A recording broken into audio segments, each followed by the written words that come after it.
ഇന്ത്യയിലെ ഊർജ്ജസ്വലമായ ഭൂപ്രകൃതിയിൽ ആരവ് എന്ന ഒരു കുസൃതിക്കാരനായ യുവാവ് ജീവിച്ചിരുന്നു. ആരവിന് കഥ പറച്ചിലിൽ താല്പര്യമുണ്ടായിരുന്നു. അദ്ദേഹത്തിൻ്റെ കഥകൾ പലപ്പോഴും മേഖലകൾക്കിടയിൽ നൃത്തം ചെയ്തു. എന്നിരുന്നാലും ആരവിന് ചെന്നായ്ക്കളോട് ഒരു പ്രത്യേക ആകർഷണമുണ്ടായിരുന്നു. അദ്ദേഹത്തിൻ്റെ ഭാവനാസമ്പന്നമായ മനസ്സ് പലപ്പോഴും ഈ തന്ത്രശാലികളായ ജീവികളെ ഉൾക്കൊള്ളുന്ന കഥകൾ ആവിഷ്കരിക്കുന്നു. ഒരു ദിവസം പച്ചപ്പ് നിറഞ്ഞ കുന്നുകളിൽ തൻ്റെ കുടുംബത്തിൻ്റെ ആട്ടിൻകൂട്ടത്തെ മേയ്ക്കുന്നതിനിടെ ആരവിന് പെട്ടെന്ന് പ്രചോദനം തോന്നി. ഗ്രാമത്തിൻ്റെ മുഴുവൻ ശ്രദ്ധ പിടിച്ചു പറ്റുന്ന ഒരു കഥ അദ്ദേഹം പറയാൻ ആലോചിച്ചു. ഒരു ചെന്നായിയും സസ്പെൻസും. അവൻ്റെ അനിഷേധ്യമായ കഥ പറച്ചിലിൻ്റെ വൈദഗ്ധ്യവും ഉൾപ്പെട്ട ഒരു കഥ.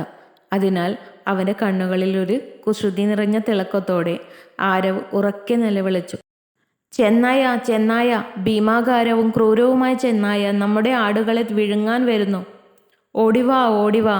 ആരവിൻ്റെ കരച്ചിൽ കേട്ട് പരിഭ്രാന്തരായ ഗ്രാമവാസികൾ സഹായത്തിനെത്തി.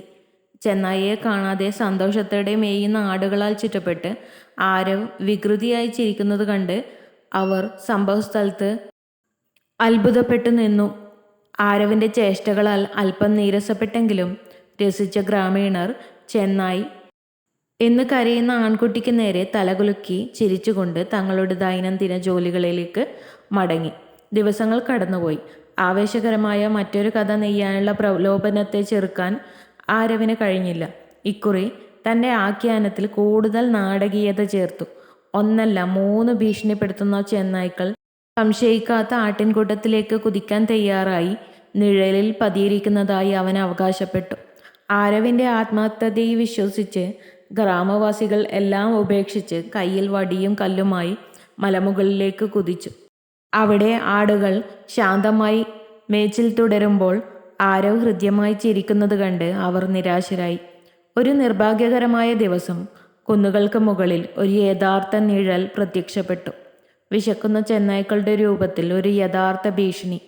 വരാനിരിക്കുന്ന അപകടത്തെക്കുറിച്ച് അറിയാതെ ആരവ് തൻ്റെ പതിവ് തന്ത്രം കളിക്കാൻ തീരുമാനിച്ചു. അവൻ എന്നത്തേക്കാളും ഉച്ചത്തിൽ വിളിച്ചു പറഞ്ഞു, ചെന്നായ, ചെന്നായ, നമ്മുടെ വിലയേറിയ ആടുകളെ വിഴുങ്ങാൻ ഏറ്റവും ഭീമാകാരവും ആർത്തിയുള്ളതുമായ ചെന്നായ ഇവിടെ എത്തി. ഇത്തവണ ആരവിൻ്റെ തെറ്റായ അലാറങ്ങളുടെ ചരിത്രമോർത്ത് ഗ്രാമവാസികൾ മടിച്ചു. അവരുടെ മനസ്സിൽ സംശയം നിഴലിച്ചു. ഇത് ആരവിൻ്റെ വിപുലമായ തമാശകളിൽ ഒന്നാണ് എന്ന് അവർ ചോദിച്ചു. എന്നാൽ ചെന്നായ്ക്കളുടെ ഭയാനകമായ മുരൾച്ചകൾ കുന്നിൽ പ്രതിഫലിച്ചപ്പോൾ യാഥാർത്ഥ്യം കണ്ട് അവർ ഞെട്ടി. അവസ്ഥയുടെ കാഠിന്യം മനസ്സിലാക്കിയ ആരവിൻ്റെ മുഖം വിളറി. വിശന്നു വലഞ്ഞ ചെന്നായ്ക്കൾ ആട്ടിൻപറ്റത്തിൻ്റെ മേലെ ആക്രമിച്ചു കയറി. ആടുകളെ രക്ഷിക്കാനുള്ള തീവ്ര ശ്രമത്തിൽ ഗ്രാമവാസികൾ ഒന്നിച്ച് അണിനിരന്നു. ഉച്ചത്തിലുള്ള നിലവിളികളോടെയും പാത്രങ്ങളും ഒന്നിച്ചു മുട്ടിയും ചെന്നായ്ക്കളെ ഓടിച്ചു. പൊടിപടലങ്ങൾ ശാന്തമായി അപകടനില തരണം ചെയ്തപ്പോൾ നിരാശയും താരണയും കലർന്ന ഗ്രാമവാസികൾ ആരവിലേക്ക് തിരിഞ്ഞു. അവരുടെ കൺമുന്നിൽ വിലപ്പെട്ട ഒരു പാഠം വെളിപ്പെട്ടു. വഞ്ചനയുടെ അനന്തരഫലങ്ങളും വിശ്വാസത്തിൻ്റെ പ്രാധാന്യവും. ഈ കഥയുടെ ധാർമ്മികത ആരവ് കഠിനമായി പഠിച്ച ഒരു പാഠമാണ്. സത്യസന്ധതയില്ലായ്മയിൽ ഉറച്ചു നിൽക്കുന്നത് ഏറ്റവും പ്രധാനപ്പെട്ട സമയത്ത് വിശ്വാസം നഷ്ടപ്പെടാൻ ഇടയാക്കും. If you love to watch this video, you can like, share and subscribe.